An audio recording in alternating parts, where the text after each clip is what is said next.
Hey there, and welcome to the final Sobriety That Sticks webinar series.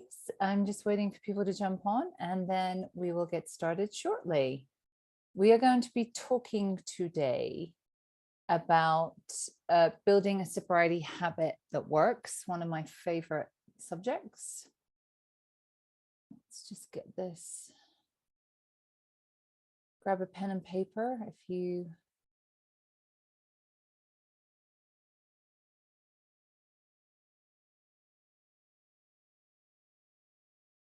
and we'll get started in just a second.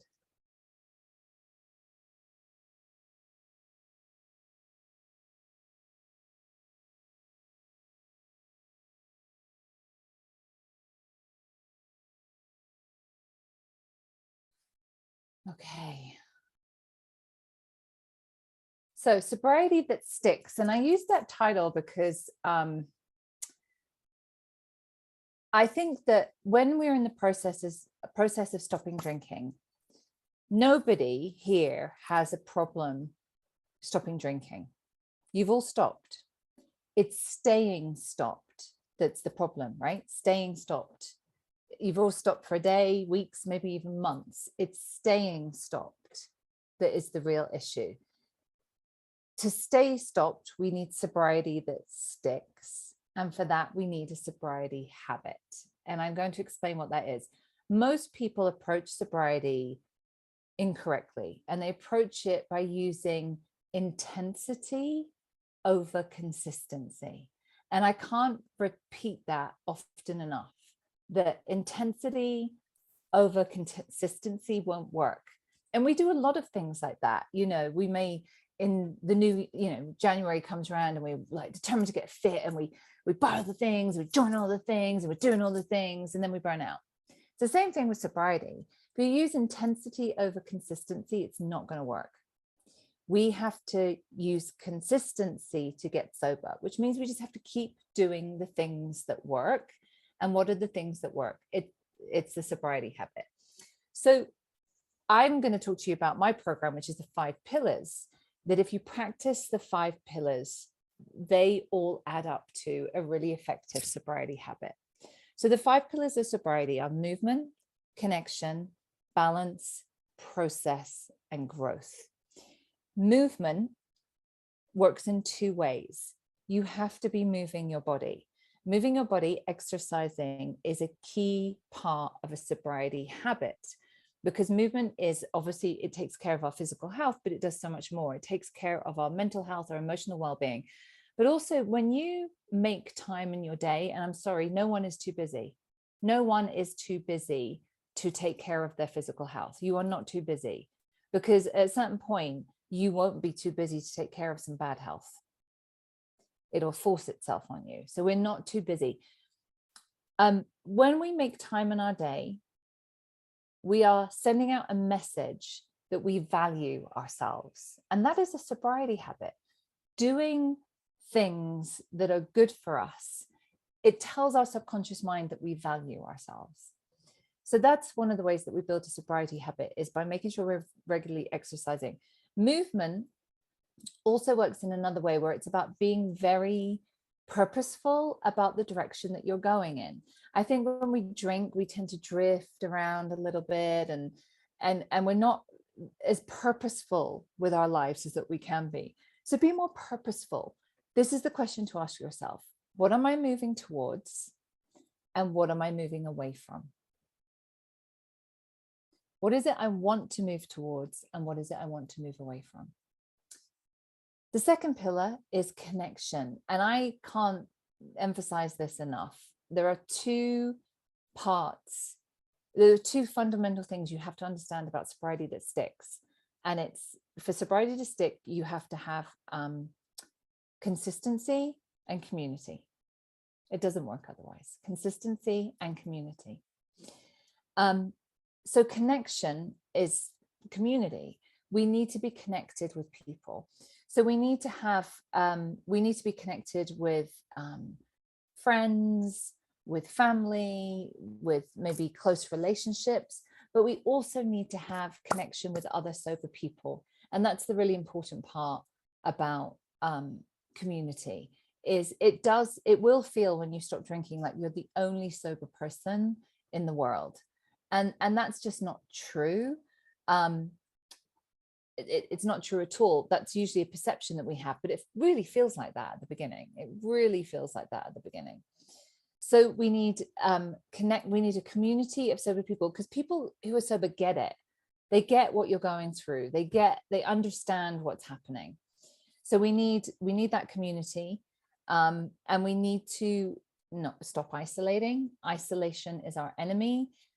I remember when I moved into a house that I grew up in when I was like 6, and like literally the next day, the girl down the street knocked on the door and said, can the new girl come out to play? And then we were friends. Unfortunately, nobody's going to do that when you're an adult. Nobody's going to come to your door and say, oh, you look nice, come out and play. We have to allow ourselves to be known by getting out there in whichever way feels right for you.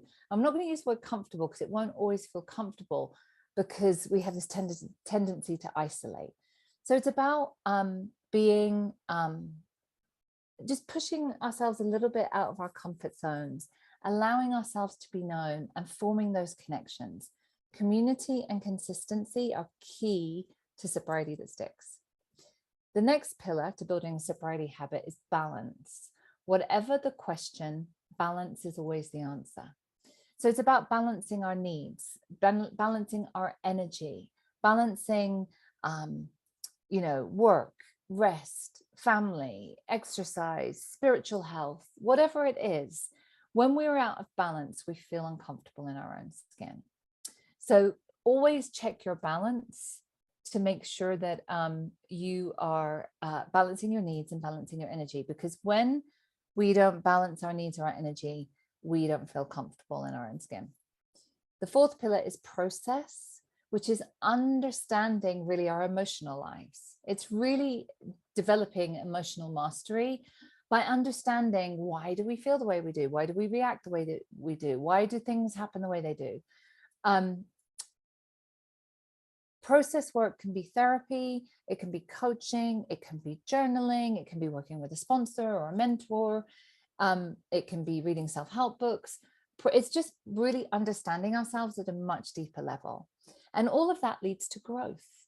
We are all being called to grow. You being here right now watching this is a call to growth. The day that you woke up and you said to yourself, I really, really don't want to drink, was a call to growth. We are all being called to grow. So this call to growth is really important that we honor it. And often when we have an alcohol problem, we're stuck in a holding pattern. We're kind of just going around. We're not, we're living, we're paying our rent, whatever, but we are not growing in the way that we're capable of growing. And you are being called to grow. And here's the thing about growth. It's always going to feel a little bit uncomfortable and a little bit frightening, because when we're being called to grow, we are growing into the unknown. We are growing into the area that we've never been before, the unknown. So this call to growth is, it's important to know that sometimes it will feel uncomfortable, sometimes you'll be frightened, but we have to honor it. And we can honor it when we're sober. Trust me, when I got sober 22 years ago, I did not think I would be ending up here, right here with you right now. I did not think that that's where I would be. This all came from a call to growth and honoring it and honoring it and honoring it. And here I am, and I can't wait to see what happens next. So those are the 5 pillars of sobriety. They are just simply a program that will help make your sobriety stick. I can't emphasize this enough. Just stopping drinking and trying to do it on your own with willpower will not work. You're just setting yourself up to failure. And what happens when we go in that cycle, we just keep reinforcing the message. We keep saying to ourselves, this is really hard. I can't do it. And we just kind of, it reinforces like how bad we feel about ourselves. It impacts the shame that we feel about ourselves. And really we're doing it to ourselves. It doesn't have to be that way. So notice if you're in that cycle, you can't do it on your own. You need other people. And willpower is irrelevant to getting sobriety that sticks. To get sobriety that sticks, you have to have a program that you work consistently. And I want to tell you, I've never done anything perfectly, in not just in my life, but certainly in my sobriety. I've done it messily. I've messed up. I've tried to take shortcuts. I failed at different times, but I have consistently kept doing the things that work. And that's the biggest thing I see. I see people use intensity and they do lots of things, and then they feel so much better. They're maybe going to meetings and support groups and exercising and journaling and all meditating, and they're doing this stuff and they just feel, they can see it, they can feel better, their life is better, and they get to a place where it's much more comfortable, and then they stop doing everything that works. That's where people trip up, is they then stop doing everything that works, and then they revert back to how things are. So that's why we need to consistently work a program. And that's why I'm inviting everyone this week to join us in Sober for Life. It is my subscription group where people work a program consistently. We do it messily, we do it imperfectly, we do it in a very human way. But together, as a community of people all over the world, we work a program of sobriety. I put the link in the comments here. So to join for a month is $16. I made it an easy yes for you to join. Now, a couple of reasons people get scared of joining is fear of failure. They've tried lots of things and they've maybe failed, and they don't do the next step because they're frightened of failure. Well, you're going to fail. You're setting yourself up for failure if you don't change. You know, it takes different ways and means for people to get sober. So we have to be open to trying different things. But I'm going to say the reason that people, when they join things and that they fail, is because they've usually not tried consistency. I don't really care what program you work. The whole point is that you do it consistently. So that whole fear of failure of, well, if I do this and what if it doesn't work? Well, if you don't do something, you're certainly to fail. So for $16, give it a try. The other fear is, I feel that people, when they're exploring, like, first of all, no one shows up in front of me by accident. Only people with an alcohol problem watch videos like this.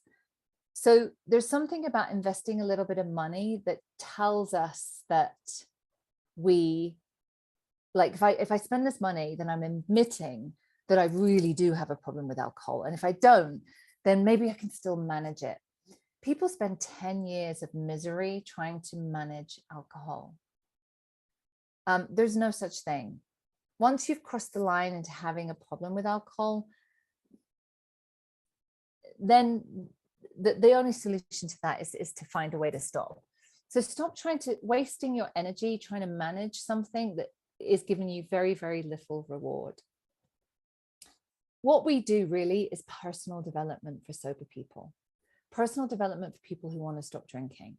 So it's not just about stopping drinking, it's all of the personal development that everybody on the planet has to do, but not everyone realizes. And we're the lucky ones because we get our alcohol problems give us the nudge to do this amazing personal development work that leads us to having a much more incredible life. So please come and join us in Sober for Life. I hope that these little webinars were helpful in creating sobriety that sticks. Consistency and community are the most important things. The consistency is working a program. Pick a program and work it, and I would love you to pick mine.